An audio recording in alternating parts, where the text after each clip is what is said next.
Hello friends, how are you all? So today we are going to learn about ternary condition.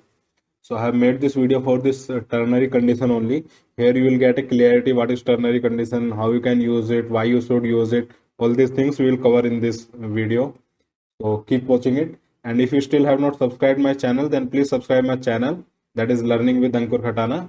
So you will get all the languages tutorial in future in this channel. So you can get access to this. And you can bookmark the playlist also to get the latest update and press the notification bell icon.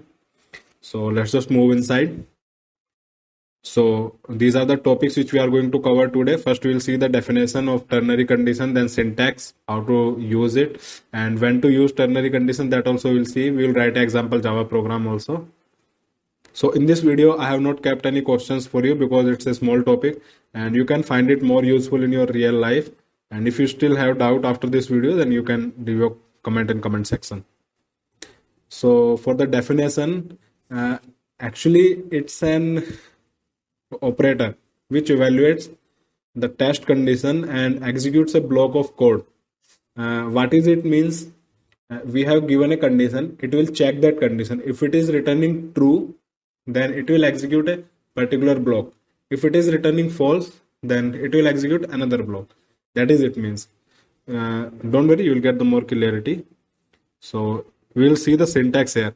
Like I said, syntax will be condition. And then first expression if condition is true. If condition is false, then second expression. So if condition is true, then we have the question mark. First condition, this first expression will be evaluated. If condition is false, then second expression will be evaluated.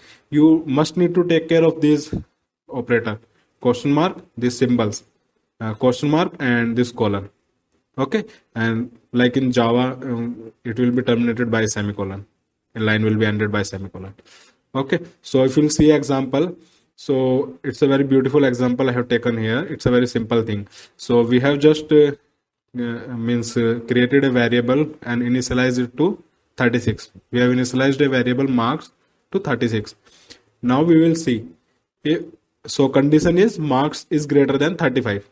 Then he will be pass. Otherwise, he will be fail.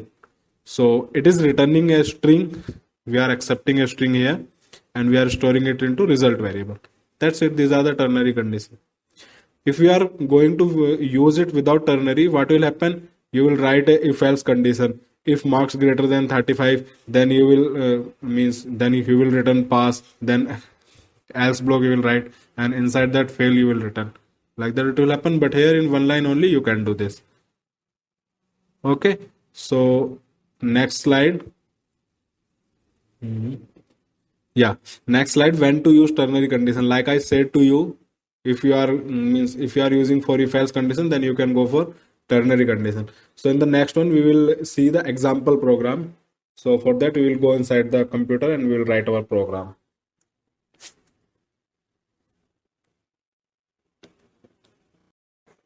So we have come inside our computer and I have created a one more folder inside our complete Java tutorial directory, that is ternary. So we'll go inside it and we'll create our Java file here, new, and then text document, and then we will write it here by the name ternary demo. Okay, ternary demo.java. Oops, I have put one comma there. I'll just rename it again. Yeah. So ternary demo, ternary demo.java, and I'll remove this .txt. So it will ask for my permission to change. Yes. Okay, now we will write the code in Notepad++, add it with Notepad++. Yeah, here we will write our code. So it will be public class and then class name, ternary demo, open close curly braces, public static void main, then open close parenthesis, inside parenthesis string array of args. Okay, then open close parenthesis, curly braces. Then here we will take the user input here actually. So we will see how to take the user input. Scanner, actually it's a class in java.util package. We need to import it and we can use it to take the user input. We'll talk about this in the upcoming videos, don't worry. So we need to pass this parameter system.in here. So then we will use a variable to take the user input that is of type integer. So I'll make a program for voting. So int age I'll take sc dot next int of. So okay, for integer it will be next int of. So what is this next int? That is also I'll tell you, don't worry. So here we will use now ternary condition. So we will declare one more variable of type string result. So here we will see if age is greater than 18. Okay, so it should means you can vote. We should return a message like that. You can vote. If age is not greater than 18, then you cannot vote simply. So here we are returning the string. Okay, so we'll just print this result. It's a very simple example I have taken. You can take the complex one also. There is no problem. So we'll just print this result. So inside this result, inside system.out.println, we will do result and then equal to and then plus result. So what is this plus? It is a concatenation, concat operator, which we used. I'll talk about it in the upcoming video, don't worry. So we will run. We are at just the very basic level. You don't need to worry what is all these things. You will get to know when in the upcoming videos, in the upcoming tutorial, you will get to know. Don't worry. Oh yeah. Now it has given us a error. That is cannot find symbol scanner. So why? Because we have not imported. Whenever we are using a Java class, Java package class, we need to import that class first.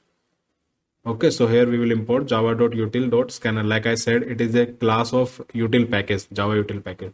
So that's it. That error will go now. We'll compile it once again. So yeah, it has gone.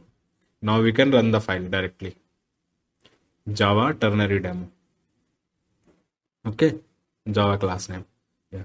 So here we need to give the user input. So that is the age we need to give.